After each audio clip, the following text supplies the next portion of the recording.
Bonjour à toutes et à tous, merci de recevoir Sport FM chez vous. Vous faites bien de nous accompagner. Continuez.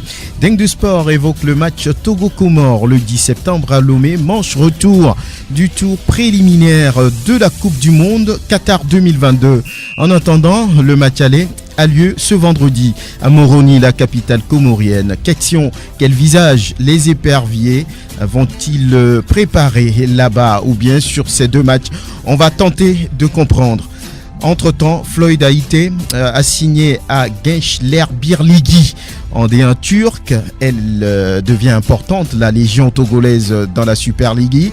Le championnat turc a des bailleurs, Floyd Haïté, Gilles Sounou, Segbefia, Jonathan Haïté, Serge Akakpo, que sais-je encore. On en parle. La Super Coupe 2019 face à face ce dimanche 8 septembre au Grand Stade de Palimé entre ASK Maranatha qui est favori. Nous essaierons de faire les analyses. Tournoi TLS Elite Cup. La finale a lieu ce samedi au Stade de la Jeunesse Club d'Agoué entre Semassi de Socodé Boulé Soudaneo.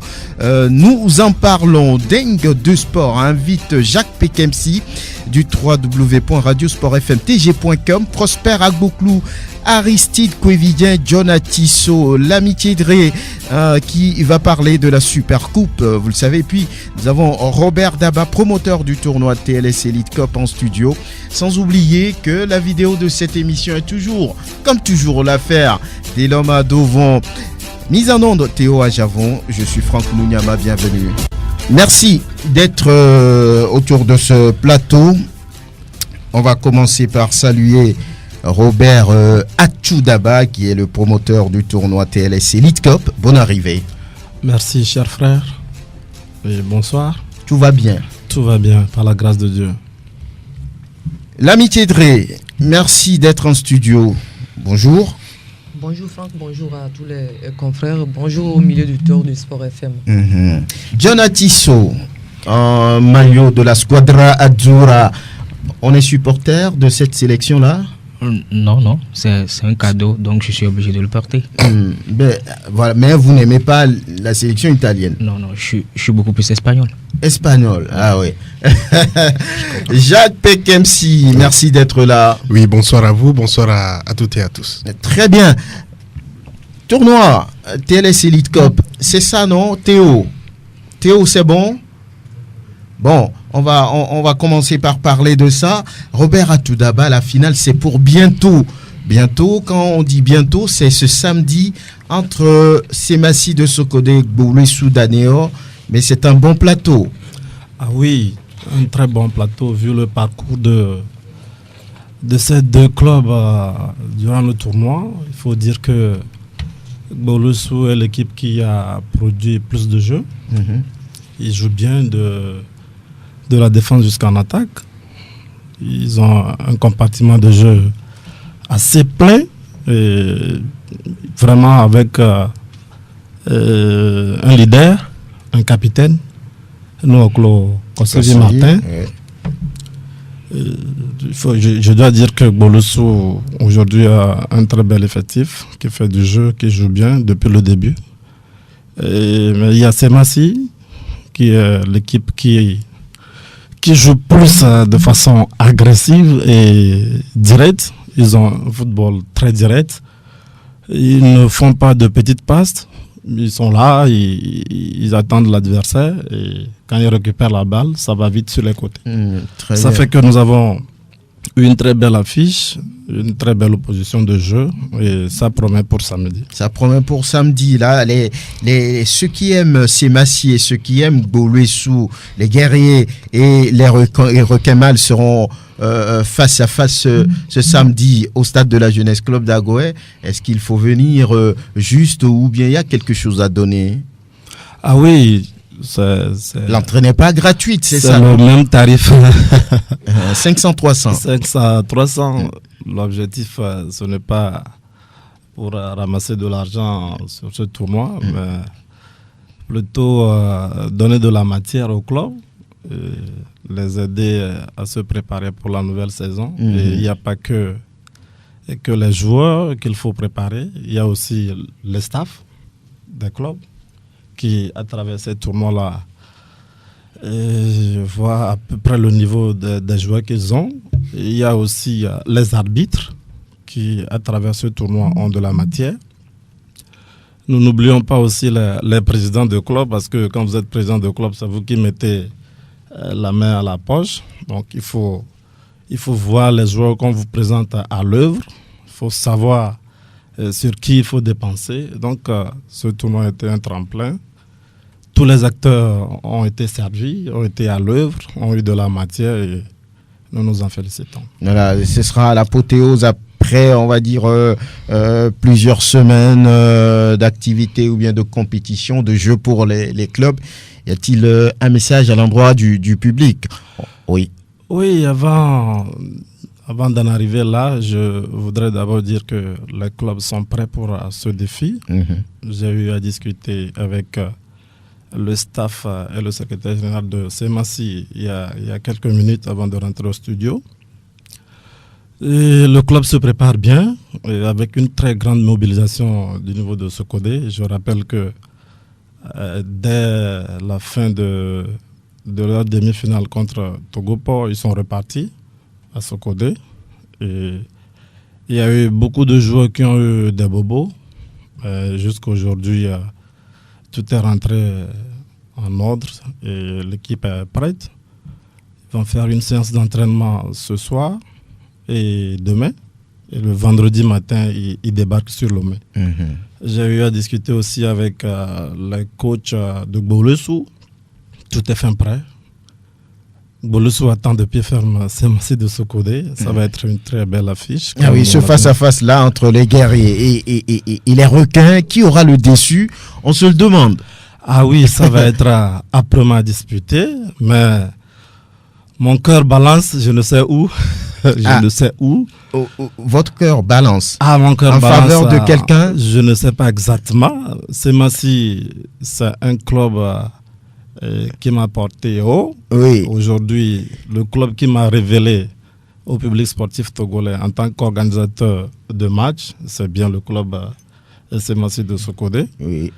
J'ai beaucoup d'affinités avec les dirigeants de Semassi, mais il faut que votre cœur reste au milieu. Mais en errant, c'est ce que il ne faut pas que ça balance. Il faut que ça reste au milieu. Même il a l'habitude d'aller à Néo.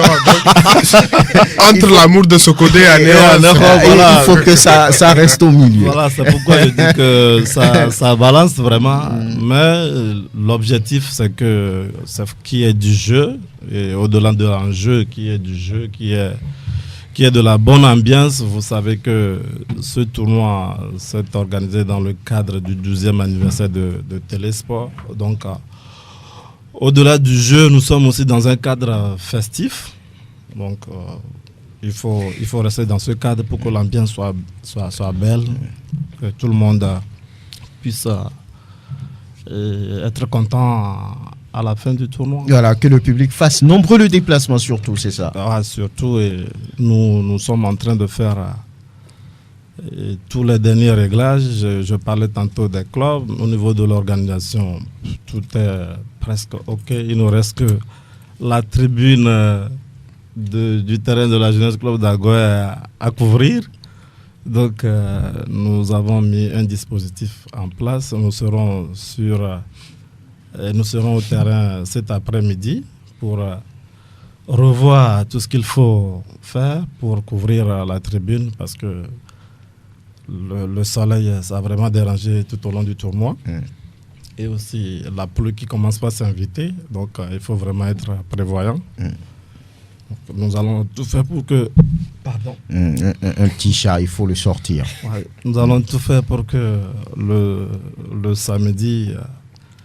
la pelouse, le terrain, la tribune, tout soit prêt, tout soit OK, pour que tout ce public-là, amoureux de Semassi de Socodé et de Gbolesou d'Anoro, puisse être bien servi. Nous n'oublions pas qu'il y aura aussi la petite l'Est Togopor, qui a surpris aussi, qui a fait du bon jeu au cours du tournoi.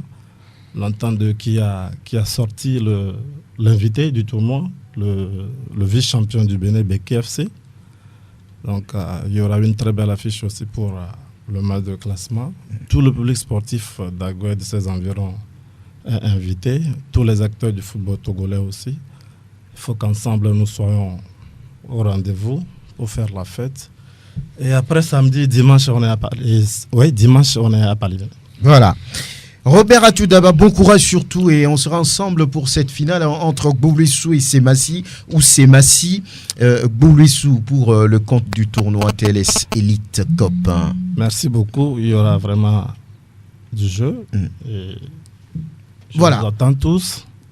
Il y aura du direct sur Sport FM, mais il faut que nos yeux aussi soient servis. Donc, on verra tout ça. Merci beaucoup. À très bientôt. Oui, ça va danser Camou, ça va danser à PC au grand stade de Palimé ce 8 septembre pour le compte de la Super Coupe 2019. Vous savez, c'est un face-à-face entre ASCK, champion du Togo, et son dauphin Maranatha, l'amitié Dré. On est à quelques jours de cette affiche-là, de ce match-là. Alors, que peut-on dire ? Il faut dire que du côté de Palimé, tout est fait pour cette rencontre entre ASCK et Maranatha de Fiokpo. Vous savez, ce sont les deux représentants togolais en Coupe continentale. l'ASCK en Ligue africaine des champions et Maranatha du côté de la Coupe CAF. Et donc, c'est une affiche très jalissante au programme ce dimanche au grand stade de Palimé. Vous savez, le grand stade de Palimé, ce n'est pas un stade qui a une capacité énorme. Et donc, les premiers arrivés seront les premiers servis, puisque les tickets d'entrée au stade seront vendus le jour du match, c'est-à-dire à partir de 10h au grand stade de Palimé. Donc, tout est fait prêt pour que chauffeur de la Cosa et messager de Fiokpo viennent produire le spectacle. Exactement. Et je pense que le public doit faire forcément le déplacement. Vous savez, dimanche, il n'y a aucune activité en matière de football dans la capitale. Et il n'y a pas de raison que le public de Lomé puisse faire le déplacement de Palimé pour se joindre à celui de Palimé pour donc célébrer la joie du football. Je le disais tantôt, Maranatha et ASCK représentants togolais, vous savez, très bientôt, ils seront encore sur le continent. Maranatha qui va jouer Djoliba de Bamako et l'ASCK qui aura gros à faire face à l'AS Vita Club de Florent Ibengue. Et donc, c'est une rencontre qui permettra donc aux deux staffs de pouvoir donc jauger de la forme de leur effectif avant donc cette nouvelle sortie sur le continent. John Atisso, qui est favori selon vous? Le champion et son vice? Qui aura le dernier mot selon vous? Il faut dire que ces derniers temps, j'ai suivi beaucoup plus l'ASCK. Et lorsque Maranatha se produisait au stade de Kégué, j'étais à Cotonou pour suivre quand même la confrontation entre les Buffs du Borgou et l'ASCK. Donc pour moi, je veux quand même parler de ce que j'ai vu, ce que j'ai analysé, ce que j'ai constaté. Pour moi aujourd'hui, quand on prend également le classement, aujourd'hui vous parlez de l'ASCK qui est champion face à son vice-champion. Pour moi l'ASCK par favori, et sur le terrain ce que l'ASCK a montré face au Buff de Borgou, même si le visage n'a pas été reluisant au stade René Pleven d'Akpakpa, on a vu qu'au stade de Kégué, le staff technique composé de Kassim Gouyazou et Ouro Kourachagara a amélioré un tant soit peu cette équipe là, et on a vu au finish cette équipe a épinglé les Buffs de Borgou. Au stade de Kégué s'est qualifié pour le premier tour de la Ligue des Champions. Donc aujourd'hui, avantage à la SCK, mais attention, à Maranatha, il y a quand même un entraîneur qui a de l'étoffe, qui a de l'expérience, à l'instar de Jimmy Kobla, qui a su gérer l'équipe de l'ISCA ici à Lomé et a quand même fait tout pour arracher le match nul au stade Antoinette Tubman de Morovia. Donc pour moi, avantage léger à la SCK, mais ça sera dans l'ensemble un match très équilibré entre ces deux équipes. Oui, Jacques Pekemsi. J'aime la... Ça vous dit quoi déjà dans la tête lorsque vous pensez à une telle affiche, à une telle rencontre? Ça me dit qu'il n'y a plus a priori de favoris. C'est pour ça que j'aime la dernière phrase de mon ami, parce que John Atisso, dans tous les cas, c'est assez important. Aujourd'hui, on s'est rendu compte que quand même, ces deux formations se sont renforcées. Ces deux formations ont presque une disposition assez différente que celle qu'elles présentaient, par exemple, vers la fin de la saison. Voilà pourquoi je dis, il est important qu'on puisse se déplacer au stade de Palimé pour voir ce que ces formations ont réussi également à corriger entre la fin de cette dernière rencontre et cette finale. Je crois que c'est important d'aller regarder parce qu'après, on pourra faire maintenant les analyses pour pouvoir voir s'il y a encore des choses à corriger avant la prochaine étape de leur participation en Coupe continentale. Aristide Covidien, merci d'être là. C'est un plaisir, bonjour. Oui, avec votre t-shirt suprême, on veut faire allusion à quoi? Non. Qu'est-ce qui est suprême? C'est l'éternel ou... Nous sommes des demi-dieux. Vous êtes là-bas, vous êtes un dieu, vous-même. Et vous êtes à l'image de Dieu naturellement, comme on le dit. Donc on est aussi suprême. On est aussi suprême, lorsqu'on est sûr de soi-même. Et donc voilà. Très bien. ASC Maranatha. Oui, c'est bien de délocaliser un peu les choses vers l'intérieur du pays. Palimé, on connaît. C'est une ville légendaire, on peut le dire. On la connaît pour son hospitalité. Mais le week-end sera très beau avec une telle rencontre. Oui, je crois que c'est une très bonne chose.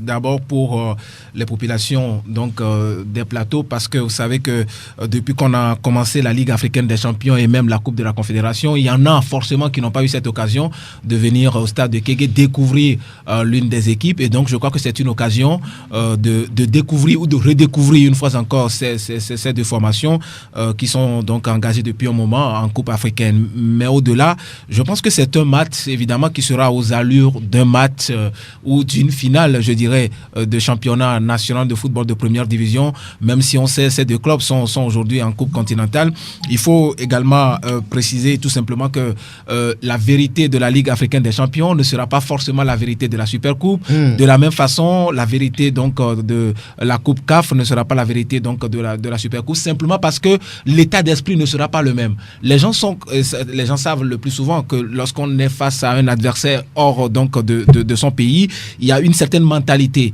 qui n'est pas forcément la mentalité lorsqu'on joue face à une équipe de son pays.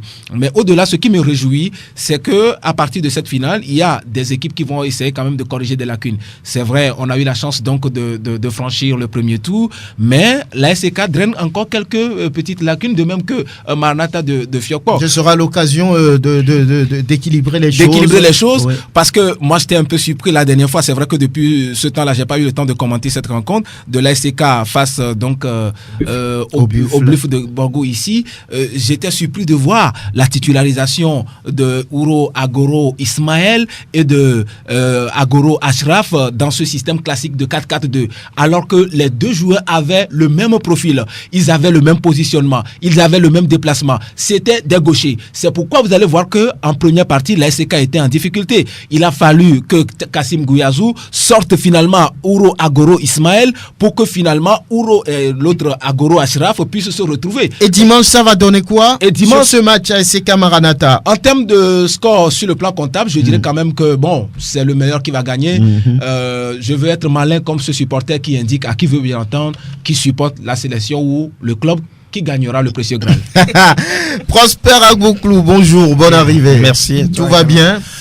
Par la grâce de Dieu. Oui, vous avez suivi en championnat ces deux clubs. Oui, c'est la Super Coupe, on va dire, et c'est le premier trophée de la saison.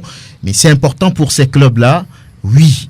Que dites-vous? Oui, je crois que les uns les autres l'ont dit. C'est important pour les deux clubs et surtout pour leur tête de pont. Gabriel Ameyi comme El Hadj Sharif sont des passionnés. Je suis sûr que dans leur état-major, dans leur coin, chacun est en train de préparer cette finale-là avec beaucoup donc de munitions.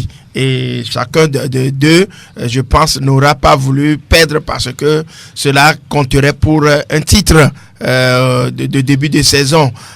Maintenant, dans quel contexte les deux équipes vont jouer? Les deux équipes sont mises dans de très bonnes conditions. Ça, déjà, c'est une valeur qu'il faut quand même donner à cette partie-là. Maintenant, il faut gagner ou ne pas gagner. Ça reste donc le mobile sur lequel chaque entraîneur va surfer pour cette rencontre. Mais comme c'est un match qui précède leur sortie en Coupe continentale, je crois que c'est l'occasion plutôt pour les deux de pouvoir juger de la valeur intrinsèque et de leur équipe, savoir calquer leur tactique pour pouvoir jouer l'adversaire prochainement, une semaine après. Donc je crois c'est un match qui est parti pour de bon et malin.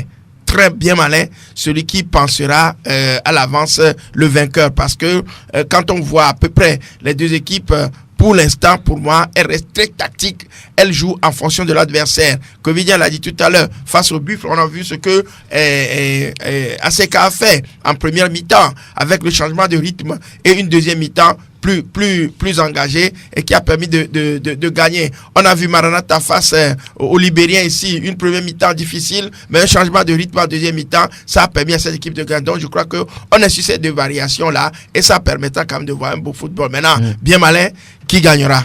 Ça vaut la peine ce déplacement à Kpalimé ce week-end, 8 septembre pour cette grande finale, ou bien l'Amitié Dré? Oui, c'est pourquoi le déplacement s'impose pour nous tous. Je le disais tantôt, il n'y a pas d'activité footballistique le dimanche et vous savez, après une semaine très très chargée, un week-end festif autour du ballon rond sera le bienvenu et je pense que cette finale programmée à Kpalimé vient donc combler, voilà, nous permettre de se détendre. John Atisso, vous savez, c'est un habitué de Kpalimé. C'est l'occasion. Il aime cette ville-là. Oui. Mais finalement, je vais lui donner la nationalité de Kpalimé parce que là. Ou simplement, voilà, lui donner une belle fille de Kpalimé. Non, pourquoi il va? Pourquoi il va? Ou bien. Donc, c'est pour dire que l'entrée au grand stade de Kpalimé, il faut donc débourser 500 francs et 1000 francs pour avoir accès. Et pour la réservation, c'est à 5000 francs. Voilà, tout est dit. Ça donne envie de retourner chez moi. Hein. Ça fait un peu long que je n'y suis plus allé. Surtout que le stade se trouve tout près de ta maison. Voilà, on verra bien. On verra bien si c'est l'occasion de retourner un peu à Kpalimé pour recevoir encore cette fraîcheur. Merci d'être venu, l'Amitié Dré. On reste ensemble. À bientôt. Et voilà, comme on l'a dit, ça va danser à KPC, ça va danser Kamou, là-bas au grand stade de Kpalimé ce dimanche 8 septembre. Et là, on va parler un peu des éperviers du Togo qui ont rendez-vous ce vendredi en terre comorienne à Moroni précisément avec ce tour préliminaire de la Coupe du Monde Qatar 2022 avec tout ce qui entoure. Vous connaissez l'environnement autour des éperviers désormais, le public qui est, on va dire, en désaccord avec le sélectionneur, l'équipe togolaise qui n'arrive pas à marquer beaucoup de buts. Quand on prend des exemples plus proches, les éliminatoires, sur les 6 matchs, il n'y avait que 4 buts marqués contre 8 encaissés. Voilà, John d'abord. Alors, à quoi va ressembler, on va dire, la sélection togolaise pour cette première sortie officielle depuis l'élimination à Cotonou le 24 mars dernier? Il faut dire que c'est une nouvelle aventure qui va être entamée à Moroni le vendredi prochain. Mais le constat est là, nous allons faire du nouveau avec du vieux. On a tous décrié les résultats négatif de Claude-Marie François Leroy, les statistiques non reluisantes de cet entraîneur. Malgré tout ce qu'on a pu dire par rapport à tout ça, aujourd'hui on est devant le fait accompli. On doit encore une fois reprendre avec Claude-Marie François Leroy pour cette nouvelle aventure. Mais aujourd'hui, il faut tout simplement que le premier aspect, c'est que c'est quand même un match coup près qui va être qualificatif pour les phases de poule de la Coupe du Monde 2000, des qualificatifs de la Coupe du Monde 2022. Mais aujourd'hui, par rapport quand même à tout ce qui va entourer, on sait que les matchs qui précèdent ou bien les matchs qui viennent après, l'entame de la saison sur le vieux continent sont cruciaux parce que il y a des formes physiques disparates, les joueurs n'ont pas quand même la même forme physique et ça cause énormément de problèmes aux sélectionneurs par rapport à la titularisation de certains et d'autres par rapport à ce match-là. Mais aujourd'hui, je pense véritablement que ça va être un match très, très compliqué parce que nous avons gagné les îles Comores en 2017, mais il y a 2 ans, cette équipe-là a progressé. Ils ont quand même un entraîneur local qui a fait progresser cette équipe avec la tête de gondole, Faïs Selemani, qui jouait la saison dernière en D2 belge à l'Union Saint-Gilloise, qui est transféré à Courtrai en Jupiler Pro League. C'est quelqu'un qui est très fort, qui est très rapide, qui marque beaucoup de buts, qui fait également des pas décisifs. Aujourd'hui, on peut dire tout simplement qu'on a une équipe déséquilibrée, malgré le fait qu'on a des joueurs qui évoluent au très haut niveau, mais la mayonnaise n'a pas pris. Aujourd'hui, on n'a pas quand même un collectif véritable qui puisse nous permettre de taper sur la poitrine et dire que nous allons tout simplement gagner les îles Comores à Moroni et faire l'essentiel à domicile. Il faut dire simplement que ça va être un match très très compliqué, mais quelqu'un l'a dit la dernière fois, aujourd'hui le collectif n'y est pas, mais il va falloir que les individualités parlent. Voilà, donc selon John Atisso, le Togo ne peut pas bomber, comme on le dit, le torse, c'est ça. Oui. Voilà, Jacques Pekemsi, on sait que l'un des problèmes majeurs de cette équipe, de cette sélection du Togo, c'est la difficulté à pouvoir trouver le chemin des buts. Ça ne marque pas beaucoup avec la méthode Claude. Et il s'agira de marquer cette fois-ci. Oui, il s'agira de marquer, surtout qu'aujourd'hui, on a quand même, au niveau de l'attaque, des joueurs qui peuvent faire l'affaire. Pour moi, on a beaucoup de joueurs qui peuvent être des solutions pour le dispositif de Claude Leroy. Quand vous prenez là-bas Fodo, je crois que c'est un attaquant qui a quand même conquis le terrain. Denke Kevin, qui aujourd'hui a confirmé également en 2 rencontres de Ligue 1. Avec Claude Leroy, là-bas n'a pas beaucoup marqué. Là-bas n'a pas depuis quelque temps la confiance de Claude Leroy. Quand vous voyez là-bas Fodo sur le banc au Bénin, quand vous voyez là-bas Fodo qui n'avait pas été titularisé également en Gambie, ce qui veut dire qu'il y a des choses à revoir au niveau de Claude Leroy déjà dans sa disposition. Est-ce qu'il a la confiance du sélectionneur maintenant? Ça, je ne sais pas, mais dans tous les cas, il est dans l'effectif. On verra la titularisation, les personnes qui seront titularisées, mais je crois que c'est l'une des solutions. On a Peñel Mlapa qui, jusqu'à présent, n'a pas confirmé en sélection, mais qui fait partie également des solutions en attaque. Et il ne faudrait pas oublier l'un des atouts importants aujourd'hui, c'est la présence d'Ilas Bebou qui peut être quand même une solution assez importante. Peut-être utiliser Ilas Bebou comme distributeur de balles et tout cela. Je crois que ça peut être une solution pour donner des passes décisives à nos attaquants. C'est vrai que il faut le dire, on est en début, comme il le disait.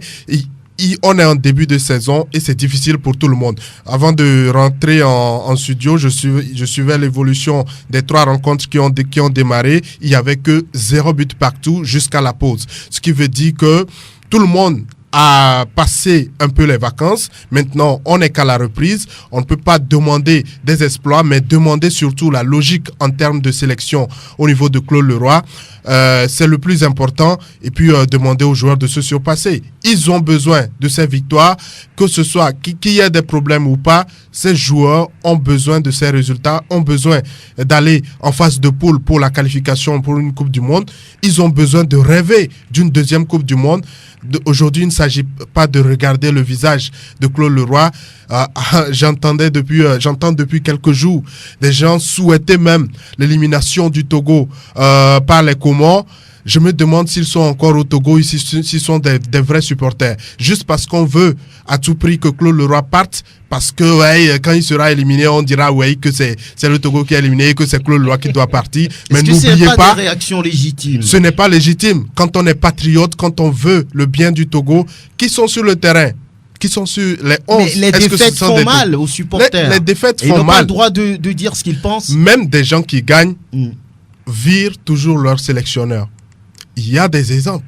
Même les sélections qui gagnent virent leur sélectionneur. Alors, aujourd'hui, nous tous, on a demandé le départ de Claude Leroy. Ça, c'est vrai. Et tout est logique pour qu'il puisse partir. On n'a pas compris pourquoi les autorités l'ont maintenu, mais il y a une urgence. L'urgence, c'est qu'on puisse quand même battre et éliminer les Comores. À Après, on reviendra faire le bilan. Après, on reviendra demander clairement peut-être le départ de Claude Leroy. Mais l'urgence demande qu'on puisse soutenir ces éperviers. Oui, Aristide Covidien, voilà, on l'a dit, le Togo a du mal à marquer depuis l'arrivée de Claude Leroy. Et cette double confrontation, il s'agira de faire un bon match et surtout de marquer sur les 2 matchs. Oui, qu'est-ce que ça va faire cette fois-ci dans cette double confrontation? À quoi le Togo va-t-il ressembler? Je crois que pour l'instant, on ne va pas chercher de motifs de satisfaction dans ce qui ressemble à une équipe des éperviers du Togo depuis que nous avions terminé la campagne africaine dans la perspective donc de la dernière Coupe d'Afrique des Nations.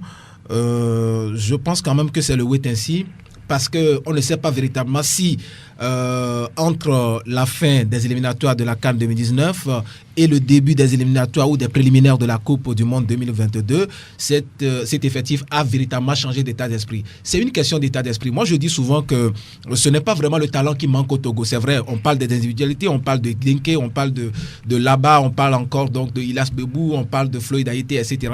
Ce n'est pas le talent qui manque, mais je crois que c'est la volonté, cette capacité de se mettre véritablement au combat. Il faudrait que les joueurs sachent pourquoi est-ce qu'ils viennent en équipe nationale. On ne vient pas en équipe nationale pour un sélectionneur. On ne vient pas en équipe nationale pour plaire donc à ses fans. Mais le discours du sélectionneur doit compter. C'est important. Oui, moi, je suis d'accord, Aristide, je suis d'accord. Peut-être je vais te couper, mais je suis d'accord puisque à la fin du match contre le Bénin, il y a des joueurs qui ont confié n'avoir pas eu de consigne visible comme cela. Très bien, il n'a qu'à continuer. Et donc, je pense fondamentalement que c'est une question d'état d'esprit parce que quand on est joueur, il faut savoir qu'il faut avoir cette rage de vaincre, ce minimum de fighting spirit qui revient à chaque fois. La rage de vaincre, qui va la transmettre aux joueurs? Non mais écoutez, l'entraîneur peut vous dire quelque chose, mais c'est à vous, joueurs, avant tout, parce que quand il faut de là-bas marque, ce n'est pas pour le sélectionneur, ce n'est pas pour... Donc depuis, c'est les joueurs togolais qui ne sont pas bons, bien qui ne jouent pas. Non, c'est ce que je dis. Ça dit que je dis, ce n'est pas le talent qui manque au Togo,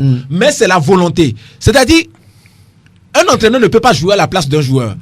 Le joueur, avant tout, lorsqu'on te titularise, il faudrait quand même que tu puisses donner le meilleur de soi-même. C'est pour ça, par exemple, moi je dis, on ne va même pas chercher de midi à 14h pour se demander si là-bas va être titularisé. Moi, je vous dis tout de suite qu'il sera titularisé dans la mesure où Emmanuel Adebayor n'est plus dans ce effectif. Vous savez, il y a une question de profil également. Je l'ai observé chez la plupart des entraîneurs lors de la dernière Coupe d'Afrique des Nations. Il y a une question de profil. Lorsque, par exemple, il y a Franck Lunyama qui a une certaine particularité, qui joue dans un registre et que Jacques Pekemsi a le même profil, eh bien, l'entraîneur peut avoir des doutes pour dire quand même que compte tenu de l'expérience, je peux titulariser Franck Lunyama parce que c'est un vétéran. Donc, c'est des réalités dans les équipes nationales. Vous comprenez la titularisation d'Emmanuel Adebayor sur le dernier match et non Laba Fodo. Non, ça c'est du passé. On peut tirer un trait là-dessus parce que c'est le plus important. Parce que la comparaison que vous faites donne à réfléchir dans ce sens. Ouais. Non, mais aujourd'hui, nous sommes dans une nouvelle aventure.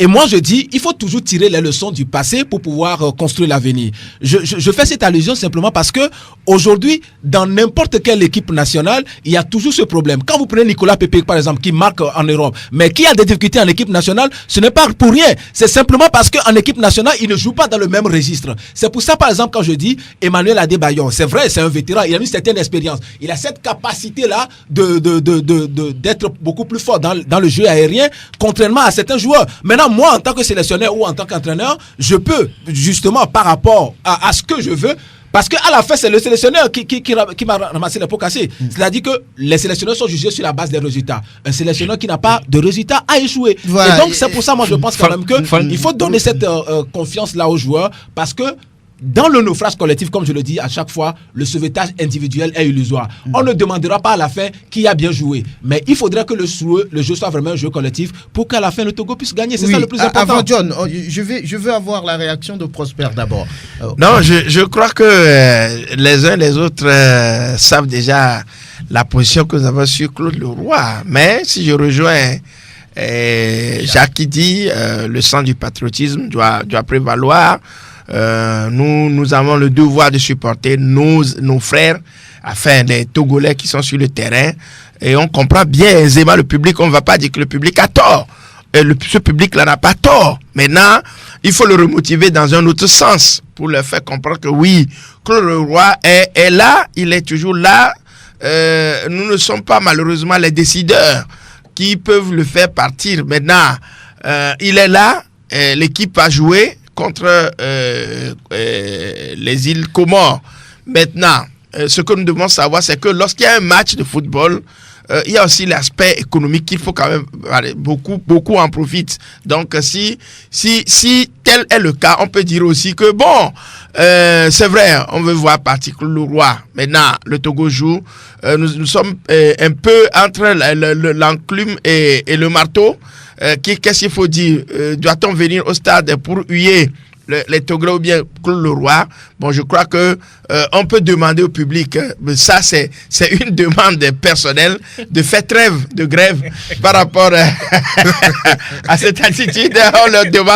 On demande de faire trêve de grève pour que nous puissions regarder ce, parce que ce serait, je dirais, dénigrant que les îles Comores nous éliminent, et que lorsqu'on est éliminé pour cette fois-ci, ça fait encore 2026. Donc, l'Ouganda nous a déjà éliminés. Déjà, vous voyez, à peu près, on n'a pas pu participer aux éliminatoires de la Coupe du Monde 2018.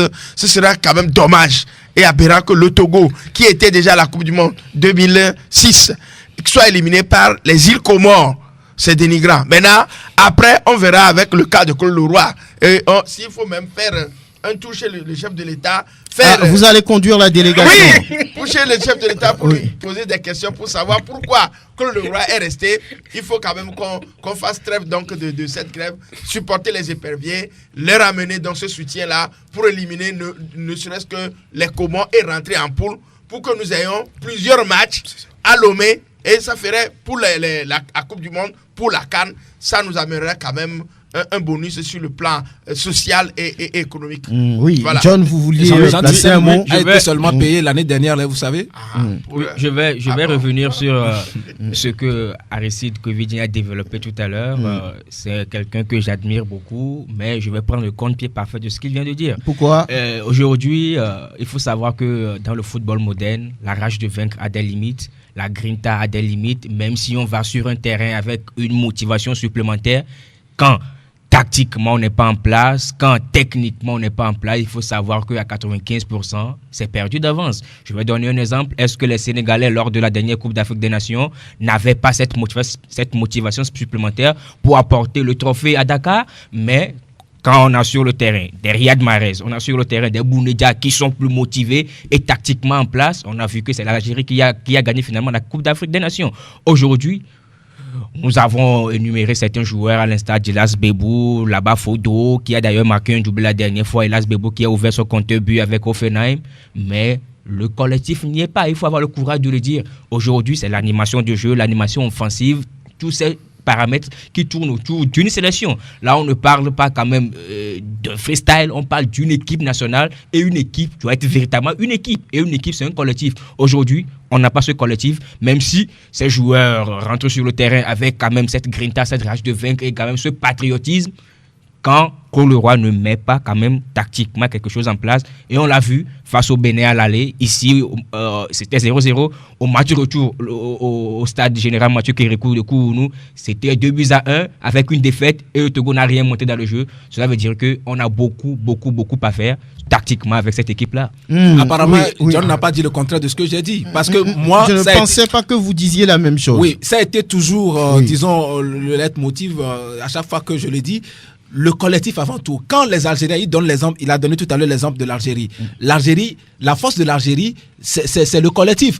Quand vous prenez les pays maghrébins, leur colonne vertébrale, c'est quoi? C'est la plupart des joueurs locaux autrefois. C'est pour ça, par exemple, il y a dans un passé récent, lorsque l'Égypte joue avec ses joueurs locaux, difficile de battre l'Égypte. Lorsque l'Algérie joue avec ses joueurs locaux, c'était difficile de battre l'Algérie. Lorsque le Maroc jouait avec ses joueurs locaux, c'était difficile de battre. Mais donc, cette fois-ci, c'est pas des joueurs locaux avec l'Algérie justement qui a su transmettre cette rage de vaincre. Voilà. Et donc, c'est pas Djamel Belmadi. Non, mais Djamel Belmadi, même si vous le présentez comme un Africain, lui, en tant que sélectionneur, il ne s'est jamais présenté comme un Africain. Non, ça n'a rien à voir. Non, est-ce que c'est pas lui qui a donné, on va dire, cette rage de vaincre à l'équipe? Parce que quand on fait, on va dire, 2 ans ou bien 1 an derrière, l'Algérie avait tous ces joueurs-là, mais ne gagnait pas. Cette fois-ci, l'Algérie a développé le football total dans tous les compartiments. Qui a transmis? Non, mais écoutez. C'est pas Jamel? Non, vous savez, l'entraîneur. Je sais pas, ça dit le fondement de ce que vous êtes en train de dire. Non, mais ce n'est pas pour vous couper. Ce n'est pas pour vous couper. Hein. Franck vient de le développer il y a quelques années, avec Georges Lekins, avec Rabat Madjer, ça n'allait pas avec le même effectif. Mais depuis août 2018, c'est quand même la date à laquelle on a nommé à la tête de la sélection algérienne Jamel Belmadi. Tout a changé, tout a basculé. On a vu cette équipe algérienne qui est venue ici à Lomé, qui nous a battu 4-1. Et le coach l'a dit au soir de la finale que c'est là qu'est venu le déclic des Verts. Donc finalement, on a vu à la Coupe d'Afrique des Nations que c'était quand même un rouleau compresseur. Et il faut le mettre à l'actif de Jamel Belmadi. C'est lui qui a façonné cette équipe-là. C'est lui qui a su transmettre cette rage de vaincre. Et en plus de ça, tactiquement, l'équipe était en place. Voilà. Non, mais oui, apparemment, je vous donne l'exemple. Je sais pas l'aspect du débat. Je te donne peut-être un devoir de maison pour aller chercher. C'est moi qui suis le bon, professeur dans tous les cas. Bon, je suis le major de la classe. Qui vous a nommé? D'aller regarder la vidéo des Béninois avant la rencontre face au Togo.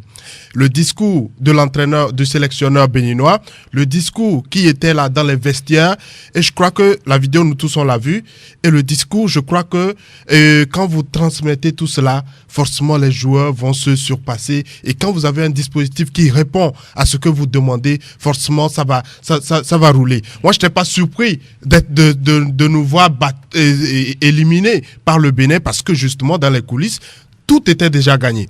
Alors que chez nous, dans les discours, rien ne motivait les joueurs. La disposition ne prédestinait même pas nos joueurs togolais à pouvoir passer à une vitesse supérieure face à une équipe assez déterminée. Voilà pourquoi je dis, il y a des choses à dire à Claude Leroy. Il y a des choses qu'il doit reconnaître, qu'il doit changer. S'il est là, il doit à tout prix changer cela.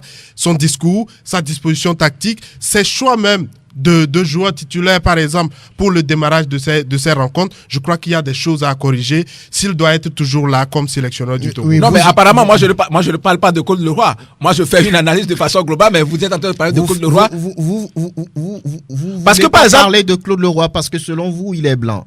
Non, pas du tout. Regardez, par exemple, sur l'aspect défense, ça dit gardien de but. Moi, depuis qu'on a commencé les éliminatoires de la dernière Coupe d'Afrique des Nations, je n'étais jamais d'accord. C'est vrai qu'on a titularisé un certain Bassa Diéry, mais à chaque fois, quand je le dis, il y a certains auditeurs qui ne sont pas d'accord avec moi pour dire que Bassa Diéry n'a rien fait. Mais moi, quand j'ai mené l'enquête, il me semble que c'est finalement le choix du gardien de but vient de l'entraîneur, c'est-à-dire l'entraîneur du gardien de but. C'est lui qui décide avant tout.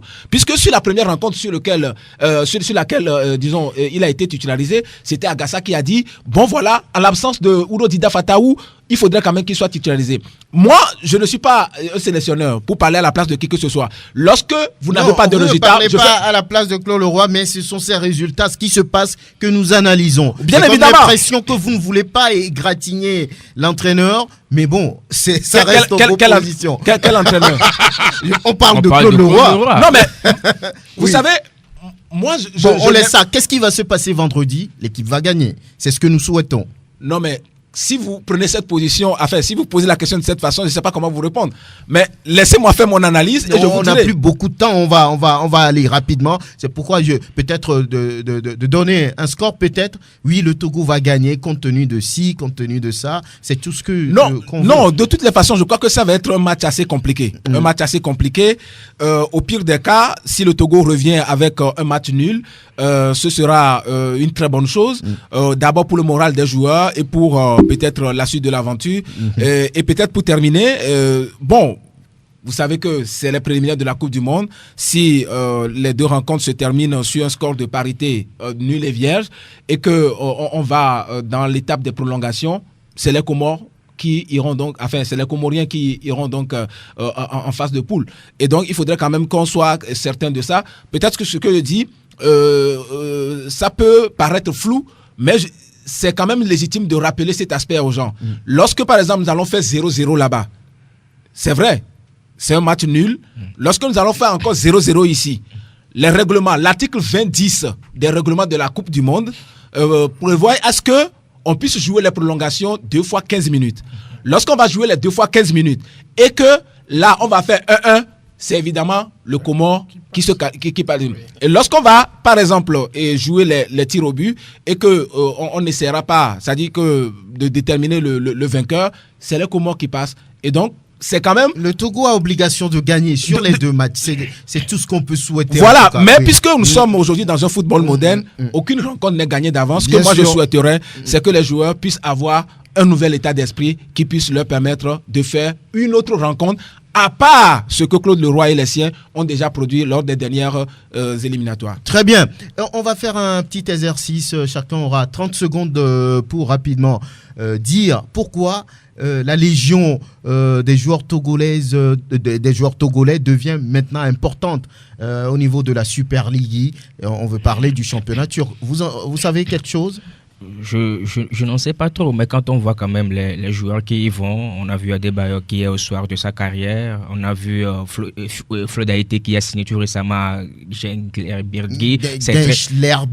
C'est très difficile à dire, mais il faut dire que c'est un joueur qui ne se sentait plus bien à Fulham parce qu'il était absent pratiquement depuis le début de la saison, qui a moins joué également la saison dernière en Première Ligue, donc il va falloir se relancer. Et aujourd'hui, on peut dire que la Turquie, avec toutes ses équipes et toutes ces stars qui viennent, fait partie du top 10 en Europe et c'est une bonne chose. Et Prosper, vous les comprenez? Vous comprenez? Je crois qu'il y a deux choses. Il y a l'aspect économique et l'aspect sportif. Autant vous n'avez pas de lumière en hexagone et dans les 5 majeurs, autant la Turquie vous offre des opportunités économiques également et sportives. Donc je crois que cela en valait la peine. Je serai à leur place.